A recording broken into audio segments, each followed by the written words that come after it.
Don't forget to like, comment, share, and subscribe. Hit the bell to never miss a story on our channel Story TME Time. He killed his wife and buried her. 10 years later, she knocked on his door long ago in a quiet village nestled between two rivers and hidden by thick forests.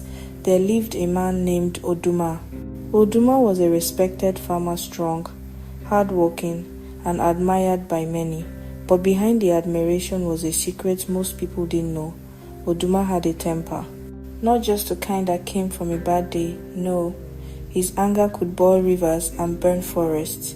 His wife, Mma, was a gentle woman, kind, wise, and deeply loved by the villagers. She had a laugh that could calm crying babies and a heart that gave to all, even when she had nothing. But to Oduma, her kindness was weakness. He believed in control, in being feared, and he saw his wife as a shadow, trying to dim his fire. Their marriage was troubled. Many nights, neighbors heard shouting from their compound. Some even claimed to hear Mma crying softly under the moonlight. But no one dared interfere. Oduma was not a man to be crossed. One night, during the season of heavy rains, a storm covered the sky like a thick black cloth. Lightning cracked the heavens. Thunder shook the ground. That night, Mma disappeared.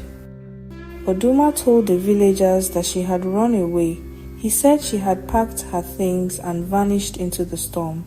At first, people questioned him, but when the rain stopped and days turned into weeks, there was still no sign of Mma. Eventually, they accepted his story, but what they didn't know was that Oduma had killed her. Yes, he had struck her in rage, in cold blood, the very night of the storm. He wrapped her lifeless body in old mats, dug a hole behind the barn, and buried her where no one would ever think to look. Or so he believed.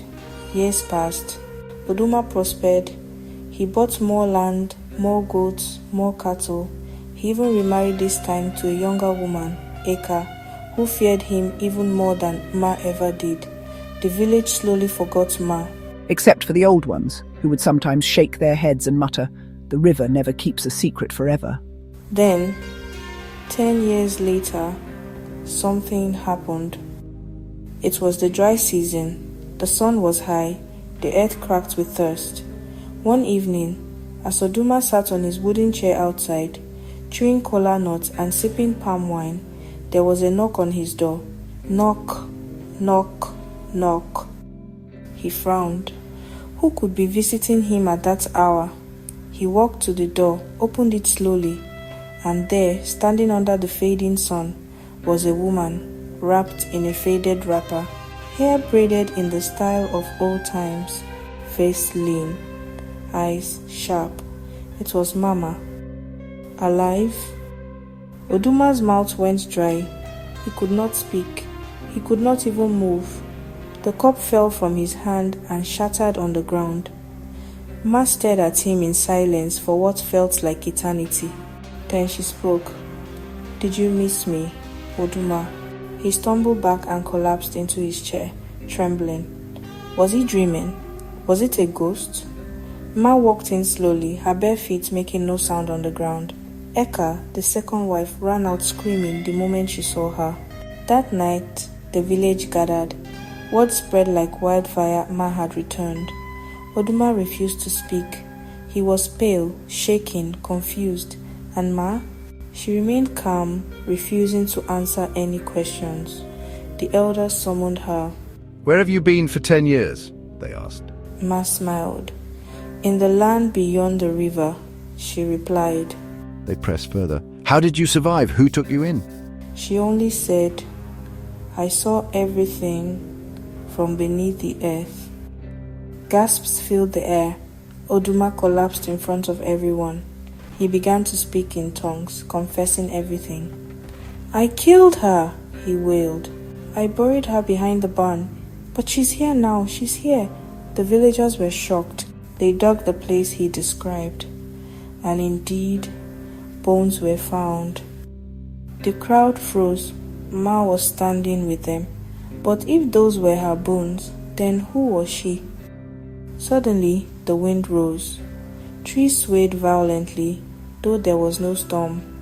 Ma raised her hands and looked into the sky. Then she spoke. The earth sees all. The dead do not sleep when justice is buried with them. And just like that, she vanished right before their eyes. The air turned cold. The people screamed. Some ran, some fell to their knees.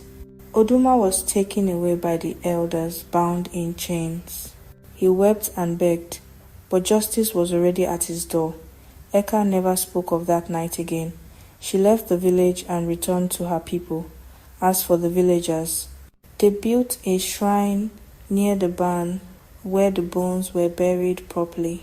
And every year, they left offerings for the spirit of Ma. Some say she was a ghost, some say she was a spirit in disguise. Others believe she was sent by the gods to remind mankind that evil never stays buried.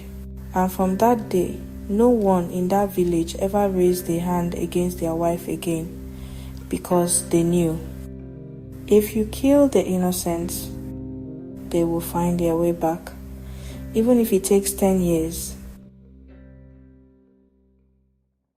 The story of Oduma and Mma is a haunting reminder. Secrets buried in darkness will always find their way to the light. What do you think truly happened that night? Was Mma a spirit, a warning, or something else entirely?